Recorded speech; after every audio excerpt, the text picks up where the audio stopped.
Bilang tulong sa public transport sector na hirap na sa pagmahal ng diesel, sinimulan na ang 2 linggong service contracting sa mahigit 30,000 pampublikong sasakyan sa 40 ruta.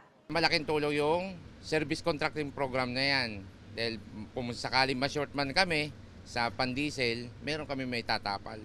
Babayaran ng gobyerno ang bawat jeepney o UV Express ng 30 to 40 pesos sa bawat kilometrong biyahe nila, 82 to 100 pesos per kilometer naman sa bus. Pero ang jeepney driver na si Cleophas hindi kasama sa service contracting.